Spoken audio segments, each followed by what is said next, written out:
Good morning बेटा।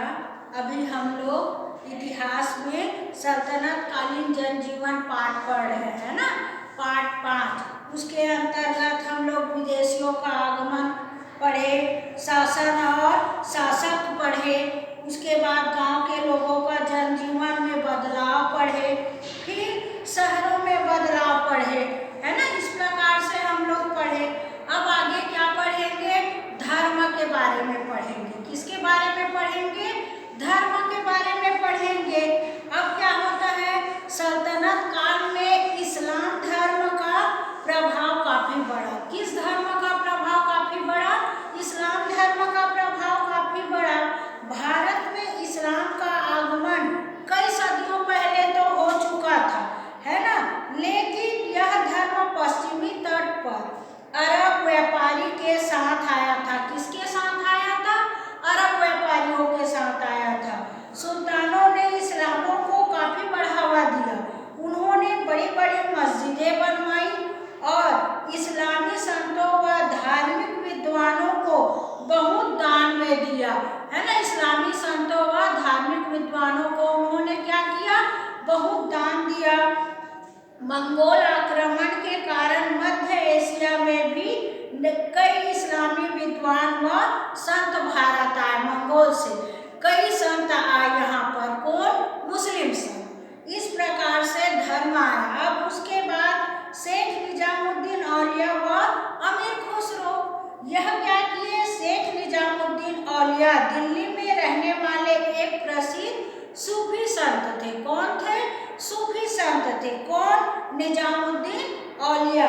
उनके खानकाह यानी उनके आश्रम में फकीर, मौलवी, योगी, बड़े बड़े अधिकारी, गांव व शहर के आम लोग सभी आते जाते थे, है ना, और उनसे धर्म की बातें पर चर्चा करते थे। किसके बारे में? धर्म के बारे में चर्चा किया करते थे। आमतौर पर सूफी संत दो बातों पर जोर देते थे। पहला, ईश्वर से प्रेम व दुखी लोगों की सेवा करना। पहला, ईश्वर से प्रेम व दूसरा, दुखी लोगों की सेवा करना। अमीर खुसरो शेख निजामुद्दीन के प्रिय शिष्य थे। कौन थे अमीर खुसरो? शेख निजामुद्दीन के प्रिय शिष्य थे। वे एक सैनिक होने के साथ साथ प्रसिद्ध कवि भी थे। वो एक सैनिक थे, उनके साथ साथ वह क्या थे? प्रसिद्ध कवि थे। उन्होंने फारसी व हिंदी भाषा में अनेक कविताएं लिखी। उन्हें पशु पक्षी ज्ञान विज्ञान और संगीत से बहुत लगाव था। आपने तबले और सितार की मधुर आवाजें सुनी, है ना, तो इनका आविष्कार भी अमीर खुसरो ने किया था। सुनी है ना, इनका आविष्कार कौन किया था? अमीर खुसरो ने ही किया था। वह कहते थे संगीत के प्रति न केवल मनुष्यों का बल्कि पशुओं का भी आकर्षण है। उन्हें हिंदुस्तान में बहुत प्रेम मिला और उन्होंने हिंदुस्तान की प्रशंसा में कई गीत लिखे और अपने आप को क्या कहते थे? तोताए हिंद कहते थे। वह अपने आप को क्या कहते थे? तोताए हिंद कहते थे। उनकी पहेलियां बहुत सारी है ना, जैसे कि एक है ना, सावन भादो खूब चलत है, मांग पूछ में थोड़ी, अमीर खुसरो यो कहे तो बुझ पहेली मोरी, है ना। यह सब है उनकी कविताएं।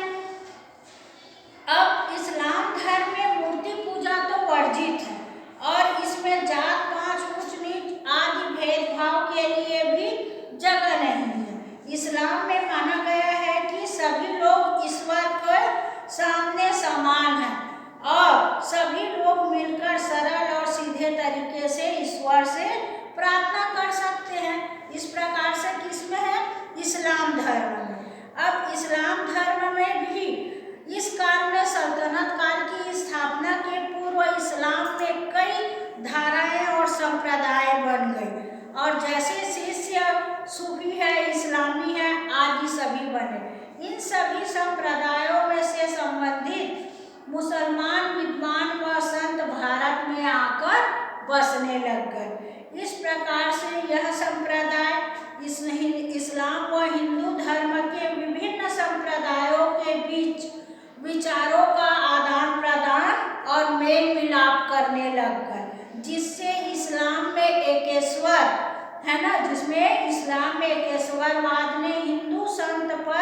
बड़ा ही गहरा प्रभाव पड़ा।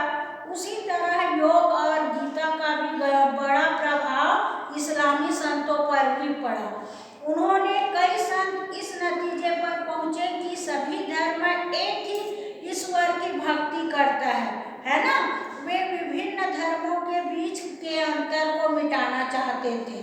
ऐसे ही संत थे कबीर व नानक। कौन कौन थे? कबीर व नानक थे जो अलग अलग जाति प्रथा को मिटाना चाहते थे, सभी का भगवान ईश्वर एक है ऐसा कहकर। कबीर व नानक जैसे संत ऊंच नीच जात पात का विरोध करते थे, साथ ही सभी धर्मों के आडंबर एवं पाखंड को समाप्त करना चाहते थे। ये दोनों है ना।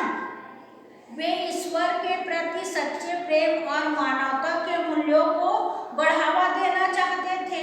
छत्तीसगढ़ में सर्वधर्म समभाव एवं सामाजिक सद्भाव की भी भावना सर्वत्र विद्यमान थी, है ना। उस समय भी देखो हमारे छत्तीसगढ़ में सर्वधर्म समभाव एवं सामाजिक सद्भाव की भी भावना सर्वत्र विद्यमान थी, है ना, भारत देश में हमारे। और देखो अपने ही क्षेत्र का आया है कि नहीं आया है? आया है। इस प्रकार के थे। अब सूफी संत का सबसे अच्छा सिद्धांत क्या था, है ना, कौन सा था? वह भगवान के प्रति सच्चा प्रेम करते थे, है ना। परोपकार तथा समाज सेवा का क्या करते थे? वो लोग समाज सेवा करते थे। भक्ति के गीत के द्वारा ईश्वर तक पहुंचाया करते थे। भक्ति गीतों के द्वारा ईश्वर तक पहुंचाया करते थे। धार्मिक कर्म कांड है, पूजा पाठ है आदि की अपेक्षा भक्ति भावना से ईश्वर की उपासना पर जोर दिया करते थे। इस प्रकार से लोगों को पीर या शेख पर पूर्ण विश्वास होना चाहिए। इस तरह की उनकी क्या थी? धारणाएं थी और यही उपदेश वो लोग दिया करते थे। अब दोनों संतों के मेल मिलाप से किस नई विचारधारा को जन्म दिया? सल्तनत काल में इस्लाम व हिंदू धर्म के विभिन्न संप्रदाय के बीच विचारों का आदान प्रदान और मेल मिलाप हुआ। इस्लाम के एकेश्वरवाद ने हिंदू संतों पर गहरा प्रभाव छोड़ा। उसी तरह योग और गीता का गहरा प्रभाव इस्लामी संतों पर भी पड़ा। कई संत इस नतीजे पर पहुंचे कि सभी धर्म एक ही ईश्वर की भक्ति करते हैं। इस प्रकार से इन संतों ने पाखंड को समाप्त करना चाहते थे। अब जैसे कि सल्तनत काल में किसानों की दशा कैसी थी उस समय, तो सल्तनत काल में किसानों की दशा कैसी थी? साधारण लोग का मुख्य व्यवसाय तो कृषि करना था, है ना। क्या था? कृषि करना था। इन लोगों की आर्थिक स्थिति ठीक नहीं थी और उनकी आर्थिक स्थिति ठीक नहीं थी। खाद्यान्नों की प्रचुरता थी लेकिन उन्हें भाव बहुत कम मिलता था। भाव बहुत कम मिलता था ना। उन्हें अपनी उपज का आधा भाग तक नसीब नहीं होता था, है ना। वो क्या करते थे? एक तिहाई आधा तिहाई एक तिहाई को लगान के रूप में दे दिया करते थे, जिससे इस काल में किसानों की दशा क्या थी? ठीक नहीं थी। इस प्रकार से इस समय के किसानों की दशा थी। अमीर खुसरो किसके शिष्य थे? अमीर खुसरो शेख निजामुद्दीन औलिया के शिष्य थे, है ना। सल्तनत काल में लोगों का मुख्य व्यवसाय क्या था? सल्तनत काल में लोगों का मुख्य व्यवसाय खेती करना था, है ना। कौन अपने आप को तोताए हिंद कहता था? अमीर खुसरो अपने आप को तोताए हिंद कहता था। सल्तनत काल में स्थापित होने से, है ना, सल्तनत के स्थापित होने से पुराने राजा सुल्तान के अधीन क्या करने लग गए थे? क्या करने लग गए थे?